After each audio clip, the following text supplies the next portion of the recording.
आज इस वक्त मेरे साथ सिकंदरपुर गुरुग्राम के सरपंच सुंदरलाल जी हैं। सुंदरलाल जी भारतीय जनता पार्टी बीजेपी की जो पंचायत राज्य है उनके जिला संयोजक हैं और गुरुग्राम जिला के पूर्व सरपंच जिला अध्यक्ष भी हैं। सबसे पहले तो सुंदरलाल जी बहुत बहुत शुक्रिया सर आपका कि आपने वक्त निकाला हमसे बातचीत करने के लिए। बहुत धन्यवाद जी। न्यूज़ दिल्ली एनसीआर का मैं आभार व्यक्त करता हूं कि मुझे आपके स्टूडियो में आने का सौभाग्य प्राप्त हुआ। बहुत बहुत धन्यवाद आपका।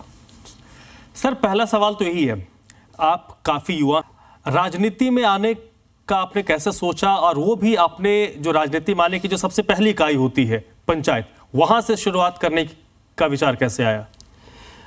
धर्मराज जी, सबसे पहले तो मैं आपको बताता हूँ कि हरियाणा में 2016 में पंचायत के चुनाव हुए थे। जनवरी में 3 चरणों में चुनाव थे और सुप्रीम कोर्ट तक की लड़ाई लड़ने के बाद हरियाणा सरकार ने निर्णय लिया था कि इस बार हम प्रदेश में पढ़ी लिखी पंचायतों का चुनाव कराएंगे और उसका फ़ायदा मिला है। पहले क्या था कि गांव में जो हमारे बुज़ुर्ग होते थे वही चुनाव लड़ते थे, लेकिन जो 10वीं पास सरपंच का होना कंपलसरी हरियाणा सरकार ने किया, उससे पूरे भारतवर्ष में हरियाणा की पंचायत की जो आयु आई वो 33 वर्ष आयु आई और पढ़ी लिखी पंचायतों को ये फ़ायदा मिला कि सारे युवा सरपंच अपने प्रदेश में चुनकर आए और उन्होंने रिकॉर्ड तोड़ काम की, क्योंकि उसका फ़ायदा मिला। जब सारे नौजवान युवा साथी सरपंच चुन के आते हैं तो कहीं ना कहीं वो भाग दौड़ ज़्यादा कर पाता है और सारी चीज़ों की जानकारी, तो उसका फ़ायदा मिला है प्रदेश को और प्रदेश उसमें आगे बढ़ा है। उसके लिए मैं हरियाणा सरकार का, माननीय मुख्यमंत्री मनोहर लाल जी का और तत्कालीन पंचायत मंत्री और वर्तमान में प्रदेश अध्यक्ष ओम प्रकाश धनखड़ जी का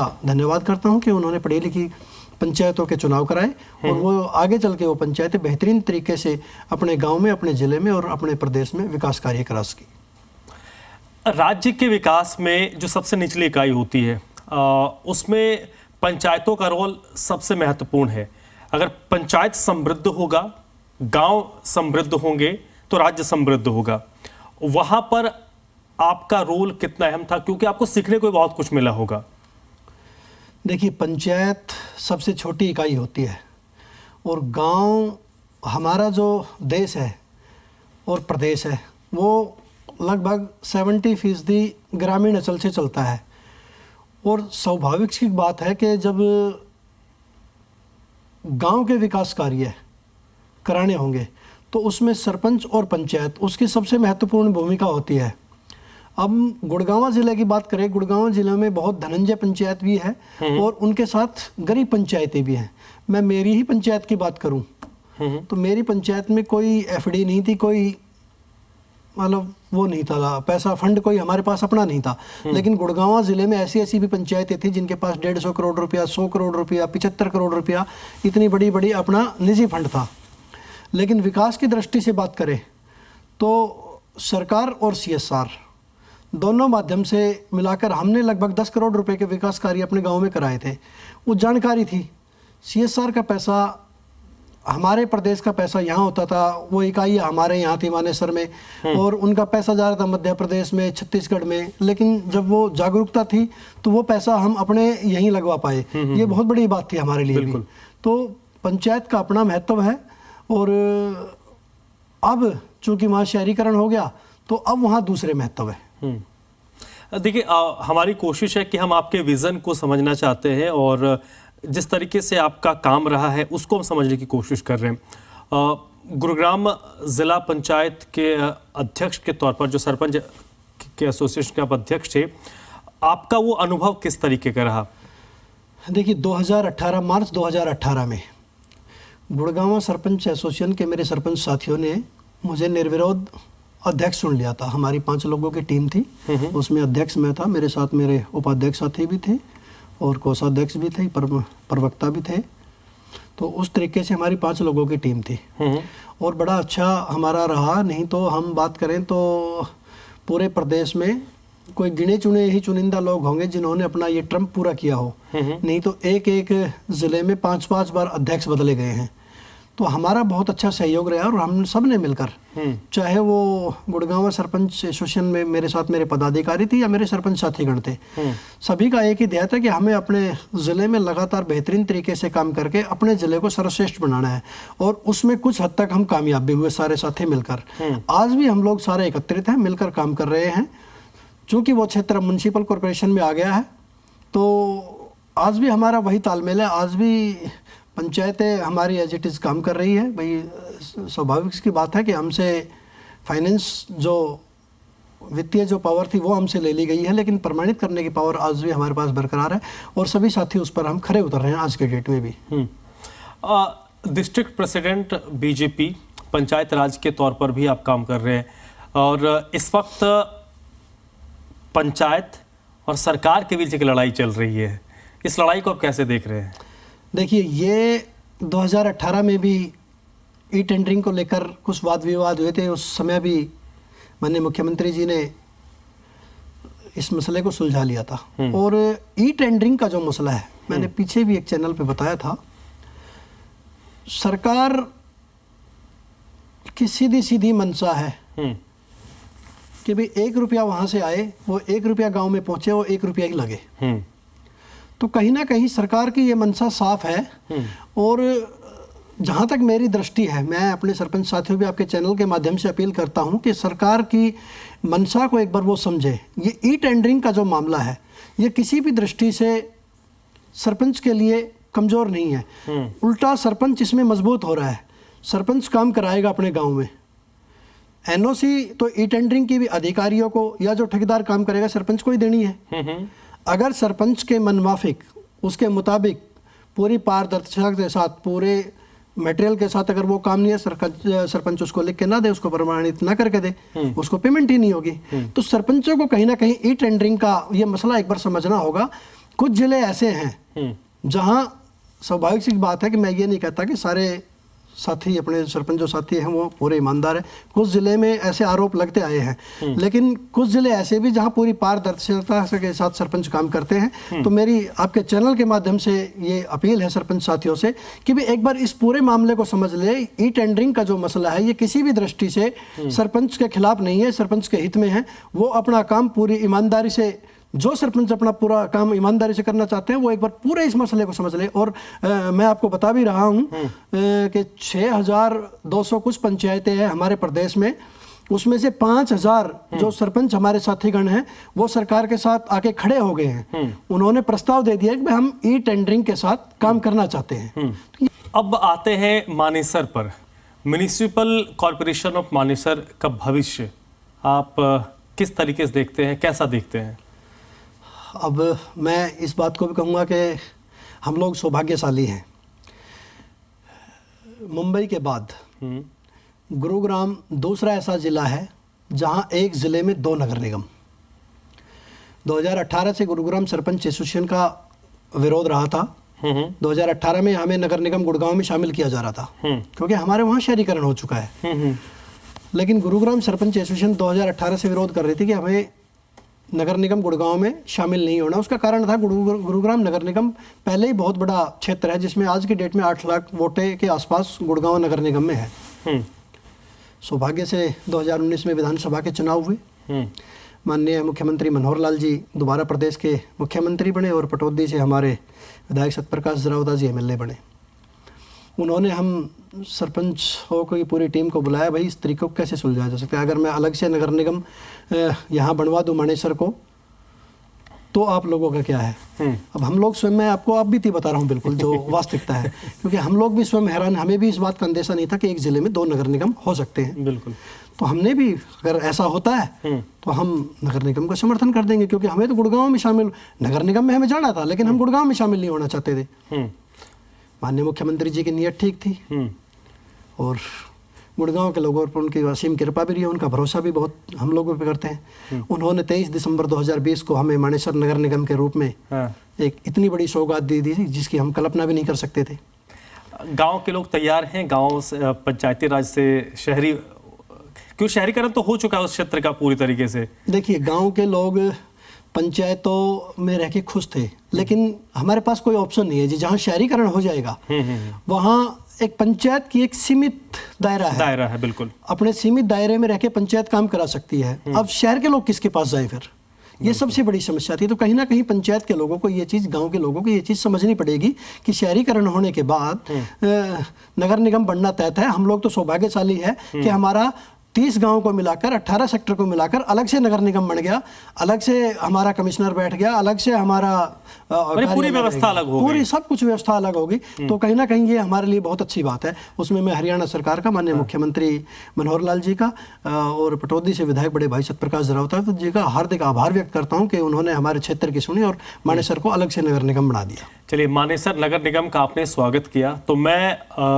आपके विचार से मानेसर नगर निगम का भविष्य समझना चाहता हूं, और ये इस दृष्टि से क्योंकि भारत सरकार में जिस शख्स की सबसे ज़्यादा नाम है कि जब काम का नाम आता है तो नितिन गडकरी का नाम आता है, उनका जिक्र होता है, और नितिन गडकरी का एक अलग ही विज़न है।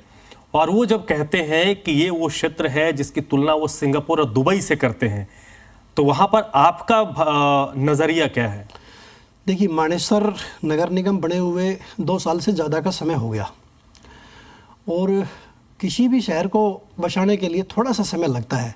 चूँकि वहाँ अभी म्यूनसिपल कॉरपोरेशन के चुनाव नहीं हुए थे, तो दिक्कतें वहाँ भी है। ऐसा हम नहीं कह सकते कि वहाँ दिक्कतें नहीं है, वो सिंगापुर बन गया और वो अभी वहाँ परेशानियाँ हैं। भविष्य लक्ष्य बड़ा है। हाँ, लक्ष्य बड़ा है। हाँ। एक म्यूनसिपल कॉरपोरेशन के लिए जो चीज़ें होनी चाहिए वो सारी चीज़ें म्यूनसिपल कॉरपोरेशन मानेसर में है। वहाँ ग्रामीण अंचल है, 30 गांव है, वहाँ शहर के 18 सेक्टर है, औद्योगिक क्षेत्र वहाँ बहुत बड़ा है। मानेसर इंडस्ट्रीज़ जो दुनिया में विख्यात है, IMT मानेसर के नाम से पूरी दुनिया में इंडस्ट्रीज़ का जो सबसे बड़ा है, गुड़गांव में जो सबसे बड़ा हब है, गुड़गांव क्या हरियाणा का सबसे बड़ा, वो IMT मानेसर है। तो एक नगर निगम के लिए जो चीज़ें होनी चाहिए वो सारी चीज़ें वहाँ उपलब्ध है, बशर्ते कि वहाँ चुनाव हो जाए और काम कराने वाले लोगों की नीयत और उनकी नीति साफ रहे, तो वो सारी सुविधा वहाँ उपलब्ध है। और स्वाभाविक सी बात है, चुनाव होने के तुरंत बाद लगभग 2-1 साल का समय चुनाव के बाद लग जाएगा, लेकिन वहाँ स्थिति बिल्कुल उलट हो जाएगी और लोग वहाँ ये कहेंगे कि हाँ, हम मानेसर नगर निगम में रह के बिल्कुल खुश हैं। चलिए, मानेसर नगर निगम का आप इतना स्वागत कर रहे हैं और उस क्षेत्र के लिए भी एक वरदान साबित हो, ऐसी अपेक्षाएं हैं। लेकिन जब ये नगर निगम होगा तो आप वहाँ पर, नगर निगम होगा तो कोई मेयर भी होगा, तो आप उस रेस में कहाँ हैं? देखिए, हम दुनिया की सबसे बड़ी पार्टी के साथ जुड़े हुए हैं, और हमारी पार्टी में पार्टी और संगठन तय करता है कि वहाँ से मेयर का और काउंसलर के चुनाव कौन लड़ेगा। लेकिन मैं आपको ये भरोसे के साथ बता रहा हूँ कि मानेसर नगर निगम में मेयर के लिए और सभी 20 वार्ड में कमल का फूल खिलेगा। प्रत्याशी कोई भी रहे, मैं भी पार्टी से टिकट मांग रहा हूँ, पार्टी और संगठन के लिए काम भी कर रहा हूँ, और पार्टी के हर कार्यकर्ता का दायित्व भी होता है कि भाई वो पार्टी और संगठन से टिकट मांगे। लेकिन हमारे यहाँ पार्टी और संगठन तय करता है कि किस कार्यकर्ता को चुनाव लड़ा जाएगा। लेकिन ये तय है कि मानेसर नगर निगम में पार्टी का कार्यकर्ता चुनाव लड़ेगा, और वहाँ सभी 20 वार्ड में और मेयर के लिए कमल का फूल मानेसर में खिलेगा। कमल का फूल खिलेगा, आप ये भरोसा दे रहे हैं, दावा करें। चलिए, अच्छी बात है। अगर कोई कार्यकर्ता काम करता है तो उसकी अपेक्षाएं पार्टी से होती हैं। आप अगर सरपंच रहे तो उसके बाद अगला लक्ष्य आपका, अगर नगर निगम बन रहा है तो मेयर का होगा। अरे, आपकी दावेदारी है उस पद के लिए? देखिए, स्वाभाविक सी बात है कि मैं काफ़ी समय से उस क्षेत्र में सक्रिय हूँ, और बिल्कुल मैंने आवेदन भी किया है अपने माननीय जिलाध्यक्ष जी को भी, प्रदेश अध्यक्ष जी को भी, संगठन मंत्री जी को भी, सबसे मैंने आवेदन किया है, और मेरे साथ साथ 15 और लोगों ने भी आवेदन किया है। तो सबसे ज़्यादा मारामारी हमारी पार्टी के लिए ही आवेदन हुए हैं, और ये हमारी पार्टी के लिए अच्छी बात है कि लगभग 1.5 दर्जन के आसपास उम्मीदवारों ने अपने लिए आवेदन के पार्टी के लिए आवेदन किया। दूसरी पार्टी की हम बात करें, उनके पास प्रत्याशी नहीं है चुनाव लड़ने के लिए, तो हमारी पार्टी के लिए बहुत अच्छी बात है। तो बिल्कुल मैंने आवेदन किया है, मैं पार्टी और संगठन से टिकट मांग रहा हूँ, और अगर पार्टी और संगठन मुझे मौका देती है तो स्वाभाविक सी बात है कि मैं मानेसर नगर निगम से मेयर के लिए प्रत्याशी हूँ। अगर मुझे नहीं भी देती है तो हमारे जिस भी साथी को वहाँ प्रत्याशी बनाया जाएगा, उसका सहयोग करेंगे, और मैंने आपको बताया कि कमल का फूल मानेसर में खिलेगा। ठीक है, एक समस्या की हम बात कर लेते हैं। आप जिस क्षेत्र से आ रहे हैं, जिस क्षेत्र की आप बात कर रहे हैं, और दिक्कत तो यहाँ पर पूरे जगहों प्रदेश से ये समस्या है, लेकिन कि मैं उस पर्टिकुलर क्षेत्र की बात करता हूँ, खिड़कीदौला टोल प्लाजा, उसको लेकर विवाद काफ़ी है। और क्योंकि आप लोग ऐसे लोग शख्स हैं जो लोगों के बीच जाते हैं, उनकी समस्याओं को आप लोग समझते हैं, और आम लोगों को उससे काफ़ी दिक्कत होती है। प्रदेश में आपकी सरकार है, केंद्र में आपकी सरकार है, तो इस समस्या का समाधान क्या है? देखिए, ये बहुत गंभीर विषय है हमारे उस क्षेत्र के लिए, और ये बॉर्डर पे है, बिल्कुल दोनों निगम के बॉर्डर पे है टोल। आए दिन वहाँ झगड़े होते हैं, गांव वालों के साथ, शहर के लोगों के साथ और इंडस्ट्री लोगों के साथ, सभी के साथ वहाँ झगड़े होते हैं, कोई ना कोई विवाद होता है। वैसे तो वहाँ लगभग 40 के करीब गांव हैं जिनको वहाँ एग्जाम किया हुआ है, उनको छूट दी हुई है। और लेकिन कुछ ऐसे भी मुद्दे होते हैं, किसी ने गाड़ी बाहर से ले ली, वो ले आए, वो गाड़ी उसके नाम ट्रांसफ़र नहीं हुई है, कोई शादी में गाड़ी मिल जाती है, वो लड़की के नाम होती है, तो उन चीज़ों पे आके वहाँ आए तीसरे दिन, चौथे दिन, पांचवें दिन मार पिटाई, हाथापाई होती है। इस टोल के लिए बार बार हमारे सीएम साहब ने भी, हमारे जो स्थानीय सांसद और केंद्रीय मंत्री राव इंद्रजीत सिंह जी ने भी, और देश के मंत्री माननीय नितिन गडकरी जी ने भी इस टोल को हटाने के लिए, शिफ्ट करने के लिए कई बार बातें हो चुकी है, लेकिन पता नहीं कहाँ आके इसकी फाइल अटक जाती है। तो मैं तो आपके चैनल के माध्यम से देश की सरकार से भी और प्रदेश की सरकार से भी अपील करूंगा, हमने तो प्रस्ताव भी करके दिया था, इस टोल को यहाँ से हटा दिया जाए, जो इनका नेगोशिएशन होता है इनसे कर कुरा के इसको ख़त्म किया जाए। नहीं तो हमारे वहाँ देखो नया शहर बस गया है, और शहर के बहुत बड़ी संख्या में लोग वहाँ रहने आ गए, कोई यूपी से, कोई बिहार से, कोई मतलब देश के भिन्न भिन्न राज्यों से। अब भाई जब वो रहेंगे वहाँ, खाएंगे वहाँ, काम वहाँ करेंगे, तो वो वहीं के निवासी हो गए, स्वाभाविक सी बात है। उनको वोट का अधिकार वहाँ का है, उनका आधार कार्ड वहाँ का है, उनका परिवार पहचान, सारी सुविधा वो यहाँ के लिए।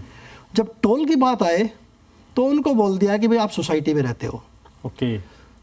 तो मैंने पीछे भी एक उसमें बताया था, एक डिबेट में बैठा था, उसमें बात हुई थी, मैंने ये कहा था भाई जिस तरीके से गांव के लोगों को छूट दी हुई है टोल पे, मानेसर नगर निगम में हमारा सबसे पहला ध्येय रहेगा चुनाव होने के बाद कि गांव की तर्ज पर अगर ये टोल नहीं हटता है, सबसे पहले तो इस टोल को हटाया जाए। अगर ये नहीं हटता है टोल, तो गांव की तर्ज पर इन शहर के लोगों को भी वो छूट दी जाए जो गाँव के लोगों को दी जा रही है। ये सबसे पहला ध्येय रहेगा हमारा मानेसर नगर निगम में।